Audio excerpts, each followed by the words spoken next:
1,000 years after the Great Hyperspace War, the legacy of the old Sith Empire lived on through Satal and Alima Keto, the chosen successors of the Dark Lord Freedon Nad. Nad, who ruled as King of Onderon, passed on the knowledge of the ancient Sith, including the secrets of darkside sorcery and alchemy, taught to him by Naga Sadow, the last Dark Lord of the old Empire. Through the Krath, a secret society of their own creation, the Ketos trained others in the dark side and formed an army to embark upon a holy crusade against the Jedi and Republic, staging a coup against the government of their parents to become the rulers of the Empress Teta system.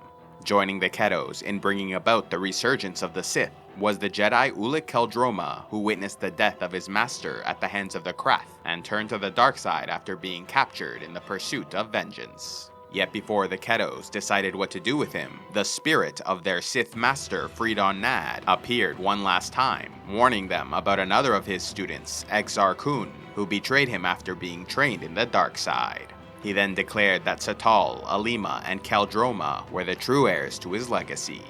Though he was quickly becoming a master of the dark side, Exar Kun was once a Jedi on the world of Dantooine, where he trained under Master Vodo Siosk Bas. Brilliant, willful, and determined, Exar became a powerful Force user, easily besting his fellow students in lightsaber combat. Growing arrogant in his skills, he believed he was ready for more advanced teachings and grew curious about the ancient Sith. As his master was unwilling to disclose the information, Exar snuck into his room and opened his personal holocron, learning about Freedon Nad, the Sith Lord who ruled as King of Onderon. After a confrontation in which Exar Kun nearly struck down a fellow student with a lightsaber in anger, he fought a duel against his master, who wielded a simple quarterstaff imbued with his own Force energy. Though Bas quickly defeated his student, Exar reached out with the Force and brought himself a second lightsaber, using the combination to pummel his enemy into submission. The Jedi then left Dantooine to continue his investigation into the Sith. Posing as an archaeologist, he tried to convince the Jedi of Onderon to show him the relics they took from the former Nodist rulers of the planet, but was denied and exposed by Master Arca-Jeth, who knew his true identity. Undeterred, Exar Kun took his investigation into the streets of Isis, and found two loyalists to the old regime, who led him to the tomb of Freedon Nad on the moon of Duxin. Empowered by the dark side presence, Exar Kun was able to break through Mandalorian iron to reach the tomb, where the spirit of Freedon Nad appeared, and gave him a scroll written by Naga Sadow that revealed the location of the old Sith homeworld of Korriban. Despite being fascinated by this forbidden knowledge, Kun wanted to remain a Jedi in service to the light side, yet found himself quickly embracing the dark side when he killed the Nodists who tried to rob him as he left the tomb.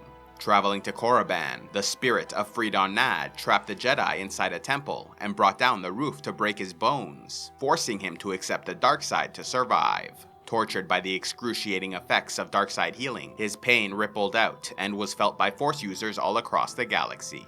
At the exact moment this was occurring, the Krath launched an attack against the Jedi on Deneba, killing Master Arca-Jeth, who died in the arms of his former apprentice Ulic Qel-Droma, setting him down the path of vengeance that led to the dark side. Fully restored and flowing with dark energy, Exar Kun felt greater than ever before, but was adamant that he was still a Jedi and not bound to the dark side. Yet when he traveled to Yavin 4 to continue his studies, he learned he was no longer able to channel the light side of the Force, and so was captured by the native Massassi. Offered up as a blood sacrifice, Exar Kun had to fully embrace the dark side, reaching out with the Force to take the Sith talisman being used by the Massassi leader, and using it to channel and amplify his attacks, destroying the Sith worm they set upon him. His display was so impressive, Freedon Nad congratulated his apprentice, before saying they must now turn to the work of Sith alchemy in order to prepare a physical body for the Dark Lord's return.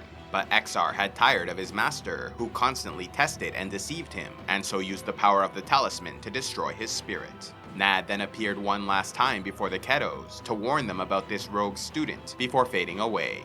Having defeated the Sith worm and destroyed the spirit of Freedon Nad, Exar Kun won the loyalty of the Massassi and was proclaimed their Dark Lord, becoming the ruler of Yavin 4. Using his newly acquired servants to build more temples and shrines dedicated to the dark side, his exploration of the moon led to the discovery of Naga Sadow's alchemy lab.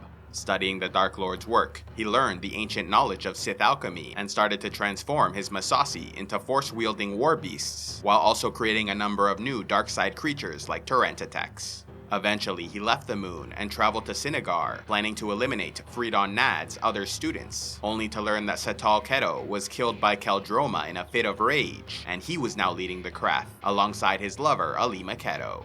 Quickly knocking the woman unconscious, Exar Kun engaged Ulik Keldroma in a lightsaber battle, with neither able to gain the advantage. However, they soon realized that each of them wore a half of the same Sith talisman, which started to glow and summoned forth the spirit of Marka Ragnos, the Dark Lord who ruled during the Golden Age of the Sith Empire. Stunned and in awe of his presence, they stopped fighting and listened to him proclaim them both as prophesied heirs to the legacy of the Sith, with Exar Kun named as Dark Lord and Keldroma as his first and foremost apprentice. When the spirit vanished, the hostility between the men was gone, and they clasped hands, vowing to take down the galaxy together.